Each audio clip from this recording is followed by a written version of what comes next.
Soldiers பொதுவாக பெரும்பாலான கேம்கள் ஃபிக்ஷனான கதை, ஃபிக்ஷனான கேரக்டர்ஸ், ஃபிக்ஷனான இடம், இந்த மாதிரி ஒரு முழுக்க ஃபிக்ஷனாக உருவாக்கியிருப்பாங்க. பட் சில கேம்ஸ் மட்டும்தான் உண்மை சம்பவங்களை அப்படியே தழுவி உருவாக்கியிருப்பாங்க. அது இன்னும் சுவாரஸ்யமாகவும் கேட்க நல்லாவும் இருந்திருக்கும். ஸோ அந்த மாதிரி உண்மை சம்பவங்களை பேஸ் பண்ணி உருவாக்கப்பட்ட கேம்ஸ் என்னென்ன, அது எந்த அளவுக்கு உண்மை சம்பவத்தை தழுவி இருந்துச்சு அப்படின்றத பற்றி தான் இன்னும் தெளிவாக பார்க்க போகிறோம். அதுவுமே லைக் பண்ணிங்க, சப்ஸ்கிரைப் பண்ணிங்க. ரொம்ப நாளாக அது 1.7 எண்ணிக்கிட்டு இருக்கு. இப்போ வந்து சப்ஸ்கிரைப் பண்ணி கொடுங்க சோல்ஜர்ஸ், அப்புறம் ஹைப் பண்ணி கொடுங்க. போராடல போயிடலாம். நான் கதாசாமி ஷோ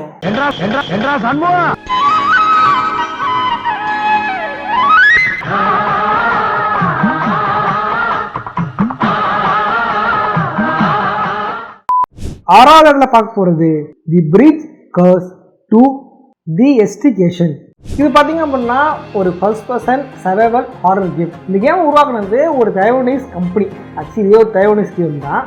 காரணம் பார்த்தீங்க அப்படின்னா தி பிரிட்ஜ் கர்ஸ் அப்படின்ட்டு ஒரு தைவானீஸ் மூவி ஒன்று இருக்கு. அந்த மூவியை பேஸ் பண்ணி தான் இவங்க வந்து கேம் உருவாக்கி வந்திருப்பாங்க இதே பேரில். அதோடைய பார்ட் தான் வந்து இந்த கேம். இந்த படமும் சரி இதுவும் சரி ஃபர்ஸ்ட் வந்து பிரிட்ஜை பேஸ் பண்ணி இருந்திருக்கும். பட் இது வந்து பிரிட்ஜ் கிடையாது, இது வந்து ஒரு யூனிவர்சிட்டி கேம்பஸ்குள்ள ராத்திரியான பேய்களும் உலாகுது, பேய்களை மட்டும் இருக்குது. பல பேர் காணாமல் எடுத்து போயிட்டாங்க, அவங்கள என்ன ஆச்சுன்னு தெரியல.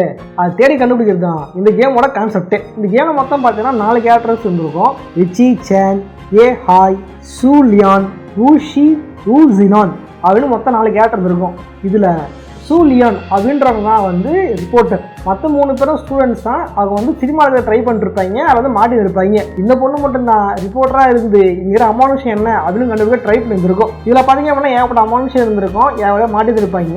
எப்படிலாம் பல பேர் காலியானாங்க அப்படின்னு கண்டுபிடிக்கிறதுக்கு நீங்கள் வீடியோ டேப்பை தேடி கண்டுபிடிக்கிற மாதிரி இருந்திருக்கும். அப்படி வீடியோ டேப்பில் பார்த்தீங்க அப்படின்னா ஒரு லிஃப்ட் சீன் ஒன்று இருந்திருக்கும். அந்த லிஃப்ட்டில் ஒரு பொண்ணு விசித்திரமாக யாரையோ பார்த்து பயப்படுற மாதிரியும், ஏதோ ஒரு விஷயத்தை பார்த்து விஷயம் வந்துக்கிற மாதிரியும் ஒரு கிளிப் ஒன்று இருந்திருக்கும். இது ரியல் லைஃப்ல இருந்த உண்மையான ஃபுட்டேஜ் அப்படியே இன்ஸ்பயர் பண்ணி தான் இதை வந்து உருவாக்கி இருந்திருப்பாங்க.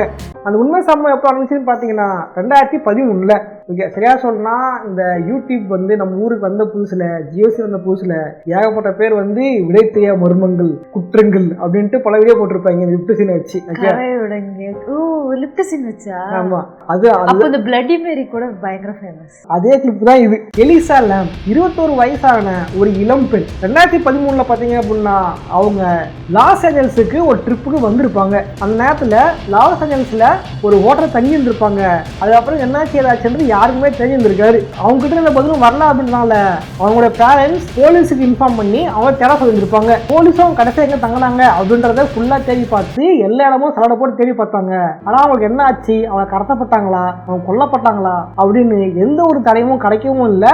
ஓகே, எந்த ஒரு பதிலும் கிடைக்கவே இல்லை. கடைசியாக அவங்க சிசிடிவி ஃபுட்டேஜஸை சர்ச் பண்ணும்போது தான் லிஃப்ட்ல இருந்த கேமராவில தான் இந்த ஃபுட்டேஜ் கிடைச்சிருந்திருக்கும். எலிசா லாம் யாரையோ பார்த்து பயந்துருப்பாங்க, பயந்து ஒளிஞ்சிருந்திருப்பாங்க. அப்புறம் வெளியே போயிட்டு விசித்திரமான கெஸ்டர்ஸ்லாம் காமிச்சிருந்திருப்பாங்க. அவங்க என்ன ஆச்சு, அவங்க யாரை பார்த்து பயந்தாங்க அப்படின்றது போலீஸால கண்டுபிடிக்கவே முடியல. இதெல்லாம் எப்போ அப்படின்னா ஜஸ்ட் 2 வார்த்தை வரையும் தான். இதெல்லாம் என்ன பண்ணாங்கன்னா போலீஸ் இந்த ஃபுட்டேஜை மட்டும், இந்த லிஃப்ட் ஃபுட்டேஜ் இருக்கு இல்லையா, இதை மட்டும் வந்து பொதுமக்களை கொடுத்து இந்த பொண்ணுக்கு என்ன ஆச்சு அப்படின்ட்டு யாராவது தகவல் கொடுத்தீங்கன்னா பரிசு கொடுக்குறோம், இந்த பொண்ணை போய் தகவல் கொடுங்க, யாராவது பார்த்தா பதில் சொல்லுங்க அப்படின்ட்டு மீடியாலாம் சொல்லி பார்த்தாங்க. அப்படி எந்த பதிலும் கிடைக்கவே இல்லை. இது வரைக்கும் அப்படின்னா கரெக்டாக 1 வாரம் வரைக்கும். 1 வாரம் கழிச்சு பார்த்தீங்கன்னா ஹோட்டலில் டேப் வாட்டர் கருப்பாக வந்திருக்கு, கரையாக வந்திருக்கு. இதனால் பல பேர் வந்து டேப் வாட்டர் சரியில்லை, டேங்க் கிளீன் பண்ணுங்க சொல்லியிருந்திருக்காங்க. டேங்கை திறந்து பார்க்கும் போது தெரிஞ்சிருக்கு அதுக்குள்ள எலிசாவோட டெட் பாடி இருந்திருக்கு. ஓகேவா, இருக்கிறதெல்லாம் விட்டு எலிசாயும் அங்கே போனாங்க, அவங்க யாரும் கொலை பண்ணி அங்கே போட்டாங்களா இல்லை அங்கே போய் காலி ஆகிட்டாங்களா அப்படின்றது யாருக்குமே தெரியவே இல்லை. இன்னைக்கு வரைக்குமே மிஸ்டேக் இருக்கிற ஒரு விஷயம் தான். சில பேர் வந்து சில தேவையாக சொன்னாங்க, இல்லை அவங்களுக்கு வந்து நோய் இருந்திருக்கலாம், மறைவில் பிரச்சனை இருந்திருக்கலாம், இல்லை யாராவது மாஸ்டர் எங்கேயாவது பண்ணியிருந்திருக்கலாம் அப்படின்ட்டு தேவையாக பல வச்சுருக்காங்க, தவிர உண்மை வரைக்கும் தெரியவே இல்லை. இந்த சம்பவத்தை தான் அப்படியே இந்த கேமுக்குள்ளே வச்சுருந்துருப்பாங்க சாஃப்ட் ஸ்டார் என்டர்டைன்மெண்ட் அப்படின்ற தைவானீஸ் டெவலப்பர்ஸ். 5வது பார்க்க போகிறது பியர் டு ஃபேண்டம் மற்றும் டேல்ஸ் பியாண்ட் த டூம்.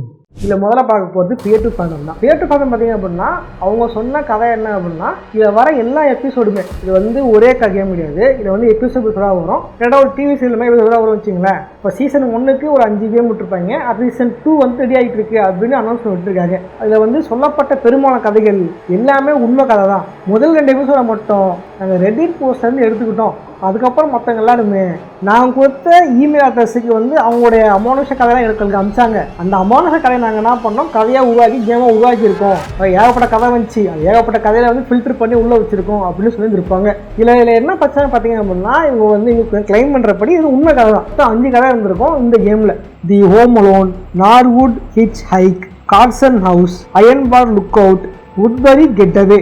இதுதான் கதை, தனியாக கதை போட்டு ட்ரை பண்ணுறோம். கிரிமினலாக ஒரு கதையும் இதில் பார்த்தீங்க அப்படின்னா அயன் பார் லுக் அவுட் ரொம்ப பிடிச்ச கதை. இதில் வந்து என்ன செய்வாங்க அப்படின்னா, என்னென்னா ஆச்சு இதெல்லாம் வந்து மாட்டிக்கிட்டேன், பிரச்சனை மாட்டிக்கிட்டேன் அப்படின்னு சொல்லியிருப்பாங்க. இப்போ என்ன பிரச்சனைனா, இங்கே பாதிக்கப்பட்டவர் யார், இவங்க வந்து யாரால பாதிக்கப்பட்டாங்க அப்படின்றத இங்கே எங்கேயுமே வந்து சொல்லியிருக்கவே மாட்டாங்க. கேட்டால் வந்து விக்டிமோட பிரைவசியை நாங்கள் வந்து காப்பாற்றுறோம் அப்படின்னு சொல்லி மறந்துருப்பாங்க. இன்னொரு காரணம் நிஜமாக யார் எது அப்படின்றது நமக்கு தெரிஞ்சிருக்காது. உண்மையாக ஃபியர் டு ஃபேண்ட்ன்றது ஒரு எவல்யூஷன் கேம் தான். ஏன்னா இதை பார்த்து பல பேர் இதே ஆர்ட் ஸ்டைலில் இதே மாதிரி ட்ரை பண்ணாங்க. நிறைய சீரீஸும் வந்துடுது. அதில் முக்கியமான சீரீஸ் தான் டேல்ஸ் பியாண்ட் த டோம். இது பார்த்தீங்க அப்படின்னா இதுவும் ஃபியர் டு ஃபேண்ட் மாதிரியான ஒரு சீரீஸ் தான். இதுலேயே மொத்தம் 5 எபிசோட்ஸ் இருந்திருக்கும். பெயின்வெலி, night stalker, the farm secret, last vigil, white silence, route 86. இதில் வந்து எல்லாமே உண்மை கதை தான் அப்படின்ற மாதிரி சொல்லியிருப்பாங்க. முடியும் போது வந்து என்ன ஆட்சியாக சொல்லியிருப்பாங்க. இதில் லாஸ்ட் வீல் பார்த்தீங்க அப்படின்னா விக்டிமோட பேர் சொல்ல அப்படின்னாலுமே சஸ்பெக்ட் யார் அப்படின்றத சொல்லியிருந்திருப்பாங்க. பேர் சொன்ன அப்படின்னா இந்த கதையில் இந்த கல்லறையில் நைட் வாட்ச்மேனா இந்த கேமோட மெயின் கேரக்டர் போயிருந்திருப்பாரு. அந்த இடத்துல வந்து அமானுஷ கும்பல் ஒன்று உள்ள வந்திருக்கும். அந்த கும்பல் பார்த்தீங்க அப்படின்னா எங்களை கண்காணிக்கிறியா அப்படின்ட்டு இவருடைய ஃப்ரெண்டையும் இவரையும் கொலை பண்ண பார்ப்பாங்க. இவர் ஃப்ரெண்டு இறந்து போயிடுவாரு. இவரு மட்டும் உயிர் தப்பிச்சிருப்பாரு. உயிர் தப்பிச்சனாலதான் வந்து நான் அந்த கதையை சொல்லியிருக்கேன் அப்படின்னு சொல்லியிருந்திருப்பாரு. அதுக்கப்புறம் அந்த இடத்துக்கு போயிருந்திருக்க மாட்டாரு, இங்க தலைமறை ஆகிட்டு இருந்திருப்பாரு. சில வருஷங்கள் கழிச்சு இவர் ஃப்ரெண்டை கொலை பண்ணாங்க இல்லையா, அந்த கேங் பாத்தீங்க அப்படின்னா போலீஸால் அரெஸ்ட் செய்யப்பட்டிருப்பாங்க. அந்த கேங் வேற யாரும் இல்லை, once upon the time in Hollywood. அந்த படத்துல கிளைமேக்ஸ் சீன்ல ஒரு கும்பல் வரும் தெரியுமா, அது நிஜமான கும்பல் தான். ஹீரோ வந்து கும்பலை காலி பண்ணிருப்பாரு. நிஜ லைஃப்ல அந்த கும்பல் அந்த நடிகையை வந்து காலி பண்ணிருப்பாங்க. ஆகஸ்ட் 8, 9, 1969 சார்லஸ் மேன்ஷன்ஸ் மெம்பர்ஸ் வந்து ஒரு பிரெக்னென்ட் ஆக்ட்ரஸை வந்து ப்ரூட்டலாக மர்டர் பண்ணியிருக்காங்க. அண்ட் இன்னும் அதை தொடர்ந்து அது ஒரு தொடர் கொலை. அதை தொடர்ந்து ஒரு 4 பேரையும் சிலியோ டிரைவ் இன் பெனட் கேன்யானில் கொலை பண்ணியிருக்காங்க. ஆக்சுவலி இந்த கொலையை பேஸ் பண்ணி தான் அந்த கேம் இருந்திருக்கும். அதாவது அந்த நடிகை கொள்றதுக்கு முன்னாடி ஹீரோட ஃப்ரெண்டை கொண்டு இருப்பாங்க. இந்த கேமோட ஹீரோ ஃப்ரெண்டை கொண்டு இருப்பாங்க. இவங்களுக்கு வந்து தண்டனை கிடைச்சா சந்தோஷப்பட்டு இருந்திருப்பாரு. இந்த கேமோட எண்டிங்ல சரி இந்த மர்டரை பேஸ் பண்ணி ஏகப்பட்ட கேம்ல வந்திருக்கும். Once upon the time in Hollywood அந்த படம் சொன்னா அதே மாதிரி GTA 5லயுமே இந்த சீன் வந்திருக்கும். GTA 5லயுமே அதில் குடுன்னு வச்சிருந்துருப்பாங்க அந்த கேமுக்குள்ள. நிஜமாலே நடந்ததா? ஆமா. இதே மாதிரி பார்த்தீங்கன்னா வந்து ஒயிட் நாய்ஸ் அப்படின்னு எபிசோட் வந்துருக்கும். அந்த எபிசோட் பார்த்தீங்க அப்படின்னா அது என்னன்னா 1959 ஒரு மிஸ்டீரியஸ் டெத் நடந்திருக்கு. ஒரு 9 எக்ஸ்பீரியன்ஸ்டு சோவியட் ஹைக்கர்ஸ் அவங்க மர்மமான முறையில் இறந்துருக்குறாங்க. அவங்களோட டங்கு ஸ்கல்ஸ் எல்லாம் மிஸ் ஆயிருந்துச்சான். எவ்வளோதான் இன்வெஸ்டிகேட் பண்ணியும் அவங்களால டெத்தோட காசை கண்டுபிடிக்கவே முடியல. ஸோ அவங்க என்ன டிக்ளேர் பண்ணிட்டாங்கன்னா இது ஒரு நேச்சுரல் ஃபோர்ஸ் தான் இவங்களை ஏதோ வந்து பண்ணிருக்கு அப்படின்ட்டு பண்ணிட்டாங்க. அந்த ஃபோர்ஸ் என்னென்ன தெரிஞ்சிருக்காது. ஸோ அதை இன்ஸ்பயர் பண்ணி இந்த கேம் உருவாக்கப்பட்டிருக்கும். அப்போ ரூட் 86 பார்த்தீங்க அப்படின்னா டெக்சாஸ் செயின்ஸா படத்தை இன்ஸ்பயர் பண்ணா உருவாகி இருப்பாங்க. பட் டெக்சாஸ் நடந்துச்சு அப்படின்ற மாதிரி சொல்லியிருந்திருப்பாங்க. பட் அது நிஜமான ஆள் யாருன்னு தெரிஞ்சிருக்காது. இந்த மாதிரி பார்த்தீங்க அப்படின்னா ரியல் லைஃபை பேஸ் பண்ணி உருவாக்கப்பட்டது தான் இந்த 2 கேம் சீரீஸுமே. 4வது பார்க்க போகிறது டெவில் இன் மீ. இது பார்த்தீங்க அப்படின்னா ரியல் லைஃப் ஒரு சீரியல் கில்லரை பேஸ் பண்ண கேம். இது டார்க் பிக்சர் அப்படின்ற கேம் சீரீஸில் இதுவும் ஒரு கதையாக உருவாக்கப்பட்டிருந்திருக்கும். அந்த சீரியல் கில்லர் யார் உருவாங்க கேட்டிங்கன்னா ட்ரிபிள் எச். அந்த ட்ரிபிள் எச் இல்லை, இவன் பேர் பார்த்தீங்க அப்படின்னா ஹென்ரி ஹாவர்ட் ஹோம்ஸ். இவன் என்ன பண்ணியிருந்திருக்கான் 1800 அந்த டைமில் வந்து ஒரு ஓட்டல் நடந்திருக்கான். அவன் தான் வந்து பெரிய ஹோட்டலு எல்லாம் வந்து அங்கே தங்க போவாங்க. பட் என்ன பிரச்சனை, அங்கே போகிறவங்க யாருமே திரும்ப வரமாட்டாங்க அப்படின்றது தான் ஊருக்குள்ள ஒரு கருத்தாக இருந்திருக்கு. காரணம் என்ன அப்படின்னா அதுக்குள்ளே போகிற பெரும்பாலும் ஆட்களை அவன் வந்து கொண்டுடுவான். அதுக்காகவே பார்த்தீங்க அப்படின்னா ஹோட்டலுக்குள்ள ரகசிய வழியில் வச்சிருந்துருப்பான். ஒரு ரூமுக்கும் இன்னொரு ரூமுக்கும் நடுவில் ஒரு ரகசிய வழி இருந்திருக்கும். ஆர்டர் பண்ண ஆட்களோட டெட் பாடிகளை அது வழியை எடுத்துன்னு போயிட்டு அவன் டிஸ்போஸ் பண்ணிடுவான். அதே மாதிரி அதிக பணம் வச்சுக்கிற ஆட்களை கொண்டுட்டு அவனோட காசு எல்லாத்தையுமே ஆட்டையை போட்டுருவான். பட் இவன் நோக்கம்ன்றது காசு ஆட்டையை போடுறது இல்லை, ஆளுங்களை கொல்றதுல தான் அவனோட மெயின் நோக்கமாக இருந்துருது. சிக்காகோ அந்த டைம் பயங்கர பிஸியான ஒரு சிட்டி. அந்த சிக்காகோல பார்த்தீங்க அப்படின்னா இப்படி ஹோட்டல் நடத்தி மருமா பல பேரை கொண்டுகிட்டு இருந்திருக்கேன். இந்த ஹோம்ஸ் ஷெர்லாக் ஹோம்ஸ் தெரியும், இவ்வளோ குடும்பமான ஹோம்ஸ் இதெல்லாம் பார்க்குறேன். அதுவும் பார்த்தீங்கன்னா ஒவ்வொரு ரூமுமே சவுண்ட் ப்ரூஃப் படம் போட்டிருக்கும். அதாவது ரூம்ல கொலை பண்ணும் போது யாராவது கத்துறாங்க, யாராவது வந்து காப்பாற்றுவது கேட்குறாங்க அப்படின்னா பக்கத்து ரூம்ல யாருக்குமே காதுமே கேட்காது. அந்த அளவு பார்த்தீங்கன்னா ரொம்பவே பார்த்து அந்த ஹோட்டலை கட்டியிருக்கேன் இந்த மாதிரி ஆட்களை கொலை பண்ணுறதுக்காகவே. இதே மாதிரி அந்த ரகசிய வழிக்கும் தெரியுமா, அந்த வழி இவனால் மட்டும்தான் போக முடியும். யாராவது அந்த வழியை கண்டுபிடிச்சிட்டாங்க இதுக்குள்ள வந்துட்டாங்க அப்படின்னா இது வந்து ஒரு வேஸ் மாதிரி செயல்படும். அவளால் திரும்பி போகவும் முடியாது, எங்க மாட்டோம் தெரியவும் தெரியாது. இந்த அளவுக்கு அந்த ரூம்ஸை பார்த்து கட்டியிருக்கான் ஹோம்ஸ். இது வரைக்கும் பார்த்தீங்க அப்படின்னா அவன் சுமார் 133 பேர்களை கொண்டு இருக்கான். அது வந்து கவுண்ட் கம்மி தான். இதோட 200 பேருக்கு மேலே அவன் கொண்டு இருக்கலாம் அப்படின்ட்டு தான் அவன் பிடிபடும் பொழுது அவன் கொடுத்த வாக்கு மூலம் அவனை வந்து பிடிச்சிக்கும் போது அவன் வாக்கு மூலம் கொடுத்தானா, இது வந்து நானா கொல்ல, எனக்குள்ள வந்து ஒரு டெவில் இருக்கு, அந்த டெவில் தான் எனக்கு கொல்ல சொல்லிச்சு அப்படின்னு வாக்கு மூலம் கொடுத்துட்டு காலி ஆயிட்டான் அவன். அதனால தான் இந்த கேமோட பேரை டெவில் இன் மீ அப்படின்னு வச்சிருந்துருப்பாங்க. இந்த கேமை பார்த்தீங்க அப்படின்னா இந்த ஹோம்ஸ் இடத்துக்குள்ள போயிட்டு நீங்க எப்படி சர்வை பண்ணி வெளியே வரீங்க, எப்படி தப்பிக்கிறீங்கன்றதா இந்த கேமோட கான்செப்ட் தான் இருந்திருக்கும். கேமோட ஸ்டார்டிங்ல பார்த்தீங்கன்னா வந்து புதுசா கல்யாணம் பண்ண ஜோடி இவன் ஓட்டல தங்க வந்திருப்பாங்க. அந்த டைம் புதுசாக வெளியே போயிட்டு இருப்பான், போன குளிச்சுட்டு இருப்பான், உள்ள பூந்து என்ன பண்ணிடுவான், போன கொலை பண்ணிடுவான், காப்பாந்த புருஷன் காலி பண்ணிடுவான். இந்த அளவுக்கு கொடுமை வந்திருக்கும் அந்த சீனை பார்க்கறதுக்கு. கொடுமைலாம் இருக்காது, நிஜ வாக்க நினைக்கும் போது ரொம்ப பயமா இருக்கு. இதனாலேயும் பிடிப்பட்டதுக்கு அப்புறம் அந்த ஹோட்டலோட பேரை மர்டர் கேஸ்டல் அப்படின்னு அழைக்க ஆரம்பிச்சாங்க. இதை பத்தி நினைக்கிறீங்க அப்படின்றத காமெண்ட்ஸா கமெண்ட் பண்ணுங்க. என்ன நினைக்கிறேன், எப்ஸ்டீன் ஃபைல்ஸோட மோசமா இருக்கேடா. 1980களில் வந்து எப்ஸ்டீன் ஃபைல்ஸ் மாதிரி இது ஹோம்ஸ் ஃபைல்ஸ்.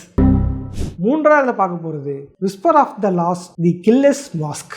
இந்த கேம் பார்த்தீங்க அப்படின்னா அப்படியே பியர் டு ஃபேண்டமை இன்ஸ்பயர் பண்ண ஒரு கேம் தான். ஆனால் அதை விட கொஞ்சம் பெரிய கேம்லாம் கிடையாது, ரொம்ப சின்ன கேம். ஒரு 10 நிமிஷம் 15 கேம் முடிச்சிடலாம், ரொம்ப சின்ன கேம் இது. இந்த கேமோட கான்செப்ட் என்ன அப்படின்னா ஜூலை 4ஆம் தேதி 1969 மேத்யூ அப்படின்றவர் தன்னுடைய காதலியான மெர்லினை கூட்டுக்கிட்டு ஒரு லாங் ட்ரிப் போயிருந்திருப்பாரு. அந்த டைம் தலைவர் வந்து திடீர்னு ரொம்ப சுச்சு அவசரம் முட்டிக்கும். தலைவர் சொல்லி போயிருங்க, சுச்சு அவசரமா வருது, நான் பாத்ரூம் போயிட்டு வந்துடுறேன், நீ இங்கே இரு அப்படின்னு சொல்லியிருந்திருப்பா. தலைவன் போய் சுச்சு தான் போயிடுவாரு. வந்து பார்த்தா கார் மட்டும் இருக்கும், அவன் லவர் இருக்காது.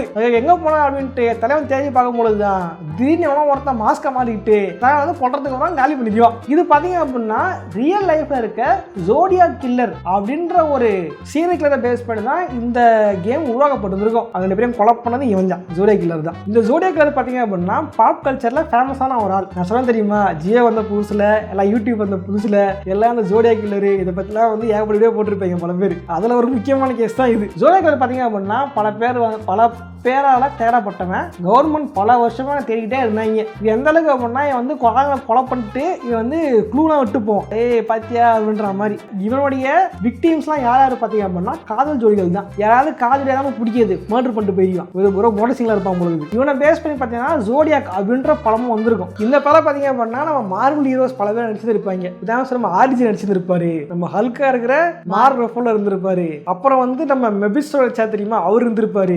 இந்த மாதிரி பாத்தீங்க அப்படின்னா முக்கியமா நடிச்சிருப்பாங்க. இந்த படத்திலேயே வந்து ஜோடியாக் கில்லர் யாரு அப்படின்றது ஒரு கேள்விக்குறியா வச்சிருந்திருப்பாங்க. இது மட்டும் இல்லாம 1971 வந்த டைரி ஹாரி இந்த படத்தையுமே இவனை பத்தி எடுத்திருப்பாங்க. இந்த அளவுக்கு ஒரு மோசமான ஒரு கில்லர் தான் இந்த ஜோடியாக் கில்லர். இதை பேஸ் பண்ண இந்த கேம் உருவாக்கி இருந்திருப்பாங்க. ரொம்ப குட்டி கேம் தான், ரொம்ப இண்டி கேம் தான். அதாவது இந்த கேம் டெவலப்பர் பாத்தீங்கன்னா ரியல் டு ஃபார் மாதிரி கேம் உருவாக்கி இருக்கான். என்ன ரொம்ப குட்டியா உருவாக்கிட்டான், அவ்வளவுதான். வெறும் 10 நிமிஷம் தான் கேம்.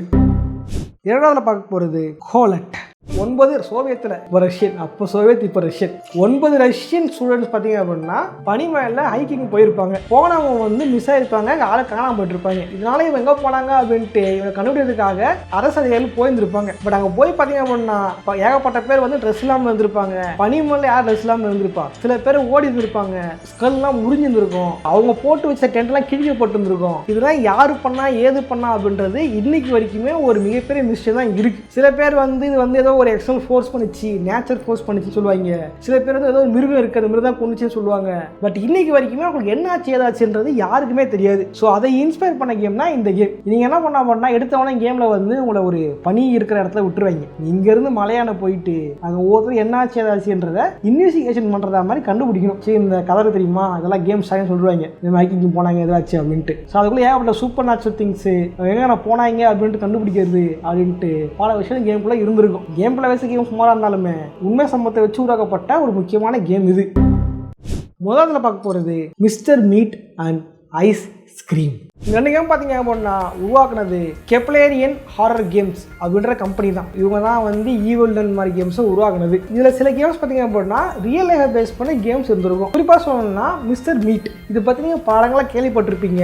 உதாரணம் சொன்னால் மிஸ்டர் மீட் அப்படின்றவன் ரியல் லைஃப்ல இருந்த ஒரு ஆள் தான். சரியா சொல்லணும்னா ஜோ மெத்தனி அப்படின்ற ஒரு ரியல் லைஃப் சீரியல் கில்லரை பேஸ் பண்ணி தான் இந்த மிஸ்டர் மீட் அப்படின்ற கேம் உருவாக்கப்பட்டிருக்கும். சரியா சொல்லலாம் இந்த கேமோட ஐக்கான் கூட ஜோ மெத்தனியோட போட்டோ இன்ஸ்பயர் பண்ணி தான் இந்த கேம் உருவாக்கி இருந்திருப்பாங்க. இந்த கேம் பார்த்தீங்க அப்படின்னா நீங்க வந்து கடத்தப்படுவீங்க, தப்பிச்சு போக பார்ப்பீங்க, அவங்களை அட்டாக் பண்ணுவான், வந்து கையில வச்சுட்டு இருப்பான். அதான் பேர் மிஸ்டர் மீட். இது பார்த்தீங்க அப்படின்னா ரியல் லைஃப்ல நடந்த இன்சிடென்ட் பேஸ் பண்ண உருவாக்கப்பட்ட ஒரு விஷயம் தான். ஜோ மெத்தனி பார்த்தீங்க அப்படின்னா ஒரு கறிக்கடை வச்ச ஒருத்தன். சின்ன வயசு அவன் ஃப்ரெண்ட்ஸ் யாரும் அவ்வளோவா கிடையாது. பட் என்ன பண்ணுவான் அப்படின்னா பல நேரங்களில் பல கறி சாப்பிட்டு பழகி போனவன் அவனுக்கு வந்து மனுஷ கறி சாப்பிட்டு போன ஆசை வந்துருக்கு. இதெல்லாம் என்ன பண்ணுவான், ஆதரவற்றவங்க, ஹோம்லெஸ்ஸாக இருக்கிறவங்க, நம்ம காலி பண்ணா யாருன்னு தேடி வராதவங்க, இந்த மாதிரி ஆட்களை அவன் விக்டிமா சூஸ் பண்ணியிருந்திருக்கான். அவங்க நேரத்துக்கு வர வச்சு அவங்கள கறி ஆக்கியிருக்கான். பல நேரங்களை பார்த்தீங்க அப்படின்னா தன்னுடைய பர்கர் ஷாப்ல மனுஷ கறியை வந்து மீட்டா வச்சு கொடுத்துருக்கான். இது தெரியாம பல அப்பாவில் சாப்பிட்டுருக்காங்க. சாப்பிட்டா பல சூப்பராக இருந்திருக்காங்க. பட் சாப்பிட்ட யாருக்குமே தெரியாது மனுஷ கறி அப்படின்ட்டு. அவன் பிடிப்பட்டதுக்கு அப்புறம் தான் இந்த மாதிரி பல குடங்கள் பண்ணியிருக்கான் அப்படின்றது பெரிய தெரிய வந்துச்சு. ஸோ இந்த இன்ஸ்பயர் பண்ணி தான் இந்த கேம் உருவாக்கி இருந்திருப்பாங்க. ஸோ சொன்ன மாதிரி ஐக்கான் கூட ஜோ மெத்தனோட போட்டோவை தான் ஐக்கானா யூஸ் பண்ணியிருந்திருப்பாங்க. இதே மாதிரி தான் ஐஸ்கிரீமும். ஐஸ்கிரீம் பார்த்தீங்க அப்படின்னா அவன் ஈவிலனோட மகன். டேரக்டா கதை வந்து ரியல் லைஃப் இல்லை அப்படின்னாலும் கேண்டிமேன் அப்படின்ற ஒரு ரியல் லைஃப் சீரியல் கில்லரை பேஸ் பண்ணி தான் இந்த கேரக்டர் உருவாக்கப்பட்டிருக்கும். இந்த கேமோட கான்செப்ட் பார்த்தீங்க அப்படின்னா ஒரு ஐஸ்கிரீம் ஃபேக்டரி வச்சுக்கிட்டு ஐஸ்கிரீம் வந்து தெரிஞ்சு வித்துக்கிட்டு இருப்பான். இந்த கேமோட மெயின் இல்லை. அப்படி என்ன பண்ணுவான் அப்படின்னா ஐஸ் வாங்க வந்து சிறுவர்களை திடீர்னு ஃப்ரீஸ் ஆகி கடத்தின்னு போயிடுவான். கடத்தின்னு போய் அவனை கொடுமைப்படுத்துவான். இதை தெரிஞ்சுக்கிட்டே நம்ம ஹீரோ எப்படி அவனை வந்து அழிக்கிறாரு, எப்படி வந்து அவங்களாரையும் மீட்கிறாரு அப்படின்றதான் கேமோட கான்செப்ட் இருந்திருக்கும் இல்லையா. இது பார்த்தீங்க அப்படின்னா ரியல் லைஃப்ல இருந்த கேண்டிமேன் அப்படின்ற சீரியல் கில்லரை பேஸ் பண்ண கதை தான் இது. 1970களில் பிரபலமாக இருந்த ஒரு சீரியல் கில்லர் தான் இவன். டான் அர்னால்ட் காரல் அப்படின்றதான் என்னோட நேம். இவன் என்ன பண்ணுவான் அப்படின்னா இவன் வந்து கேண்டி ஷாப் வச்சிருப்பான், கேண்டி ஃபேக்டரி வச்சிருந்தான். திரும்ப வண்டியை திருப்பி போயிட்டு கேண்டி விற்கிறது தான் அவனோட மெயின் தொழில. சின்ன பசங்க மிட்டாய் பிடிக்கும். அந்த மிட்டாய் காமிச்சு ஆசை வார்த்தை காட்டி பசங்க கடத்தினும் போயிட்டு இந்த மாதிரி பல வேலைகள் பட்டு இருந்திருக்கான் இந்த கேண்டிமேன் கில்லர். இதை தான் இன்ஸ்பயர் பண்ணி இந்த கேம்குள்ள வச்சிருந்திருப்பாங்க. பட் அந்த கேண்டீன்றத ஐஸ்கிரீமா மாத்திருப்பாங்க. ஸோ இதுவுமே உண்மை சம்பவத்தை பேஸ் பண்ணப்பட்ட ஒரு கேம் தான். ஓகே சொல்ஜர்ஸ், நிறைய பேர் லைக் பண்ணுங்கள், ஃப்ரெண்ட்ஸாக ஷேர் பண்ணுங்கள். இது மட்டும் இல்லாமல் வந்து இது மாதிரி ஏகப்பட்ட கேம்ஸ் இருக்குது. ஸோ அதெல்லாம் என்ன ஏது அப்படின்றது வரக்கூடிய வீடியோக்கெல்லாம் பார்க்கலாம். இது நல்லா போச்சுன்னா பார்ட் 2 போடுறேன். இதுவே பார்ட் 2 தான். பார்ட் 1 பார்த்தீங்க அப்படின்னா அந்த ஏடிடி சேனலில் தான் போட்டிருப்பேன். ஓகேங்களா, அதுதான் பார்ட் 1, இது பார்ட் 2. நல்லா போச்சு அப்படின்னா பார்ட் 3 போடுறேன். அந்த பார்ட்டில் வந்து சொல்கிறேன். ஸோ யாரும் லைக் பண்ணிங்க, மறக்காம ஐப்பைத்து விட்டு போங்க, சும்மா போகாதீங்க. அப்புறம் வந்து வாரம் வெள்ளிக்கிழமை நம்ம சேனலில் வந்து கேம்ஸ் வைஸ் போட்டுருக்கோம். வெள்ளிக்கிழமை இல்லை ஞாயிற்றுக்கிழமை ரெண்டுல ஏதாவது ஒரு நாள் வந்து கேம்ஸ் வரும். ஸோ மறக்காம பாருங்க. அப்புறம் கொஞ்சம் நாள் உடம்பு சரியில்லை, வீடியோ போட முடியல. இப்போ திரும்ப வந்து ஏதோ உடம்பு தேடி வந்திருக்கு. வீடியோ ட்ரை பண்ணுறேன். அப்புறம் இதே மாதிரியான இன்னொரு சுவாரஸ்யம் சந்திக்கிறேன். போட்டுறேன். பாய்.